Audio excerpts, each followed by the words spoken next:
Харахарын сум руу яваад оронгууд л энэ өндөр хад нүдэнд тусаж байлаа. Ойртоод очиход бов чулуу байрлуулжээ. Тэнгэр өөд харуулж байрлуулсан том бов чулуу нутгийн иргэдэд огт таалагдахгүй байна. Нэг өглөө сэрээд харахад л ийм том бов чулуутай болчихжээ. Томаа ам гэдэг юм. Энэ хоёрын нэртэй. Тэр бэлэг хэрэгтэн энэ хоёр нь бол 50 энэ хоёрын гуйн гэж үзтээ. Тэгээд энэ дээр үе нэг лам нарыг л тогтоох гэж энэ бовн чулуу бий болгох тавьсан юм лээ. Тэгэл одоо энийг нь түшээл бид нар чинь ингээс суудаг.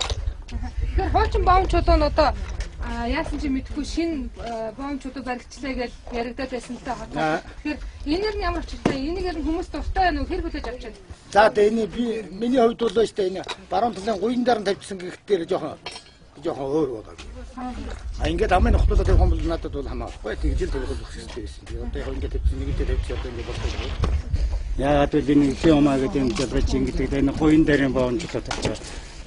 Чахан тийм үү. Гадаад байх ч гэсэн тэгээд зарим нь хайпуугээл тэгчлээ.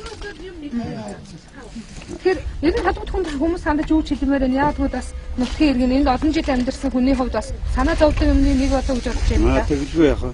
Жин хуучны хамнаа сүрийг дараад бас эвгүй л байгаа юм чинь.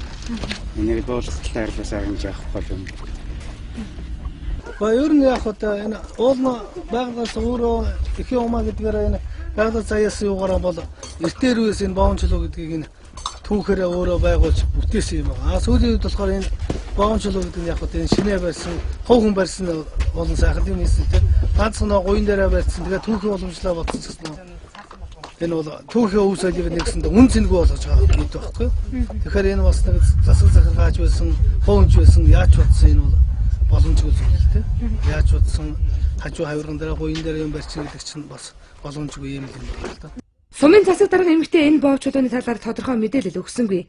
Нэг харахад л манай сум ийм том бов чулуутай болчихсон байсан хэмээн ярьцсуулаа. Түүний хэлснээр байгаль орчин аялал жуулчлалын яамд ажилладаг орогдол хэмээх иргэн өөрийнхөө мөнгөөр үүнийг бүтээлгэжээ. Гол нь гадныхан Чингисийн монгол ирчүүд жижигхэн эрхтэнтэй гэж ярьдаг учраас том бов чулуу бүтээсэн байх гэсэн утгатай тайлбар өгсөн юм. Тэр бол ерөөсөө цаанаасаа тэр нэг хотоос нэг хүн өөрийнхөө хөрөнгөөр 30 хэдэн сая төгрөгөөр нэг юм чулуу хийгээд ирсэн. Тэгээ одоо уг нь бол орон миний хувьд бол би бол дэмжиж байгаа. Ер нь бас үзмрийн даяад яг хөө тэр дээр үеийн тэр бовн чулуу байж л юм. Гэхдээ хуулиараа бас яг хөө тэр сөр оюун дэлхийн үед бүртгэгдсэн гэдэг утгаараа нөө сөр сүлдийн дарахааргүй тийм байхгүй гэх хуультай л да. Гэхдээ бол яг хүн хувь хүн хөрөнгө оруулалт хийгээд бас нэг үзмрийн тооны гэж байгаа. Иргэд бол нэлээд одоо нааштай байгаа. Жижигхэн буюу хуучны бов чулууны хувьд үр хүүхэд заяадаггүй хосууд энэ хаданд бараалхдаг гэдэг. Эмэгтэй хүн уг чулуун дээр суумагц хэвлэд нүр тогтдог гэсэн домогч байдаг юм а. Харин том бов чулууны хувьд ямар учиртайг байгаль орчин аялал жуулчлалын яамны газрын дарга орогдлоос асуухыг хүссэн боловч амралттай байгаа гэсэн тэрээр ажилдаа орсон боловч телевизээр гарах хүсэлгүй байгаагаа хэвлийн төлөөлөгчөөрөө дамжуулан уламжилсан юм а. Бидний олж мэдснээр энэ бов чулууг 30 сая төгрөгөөр бүтээжээ.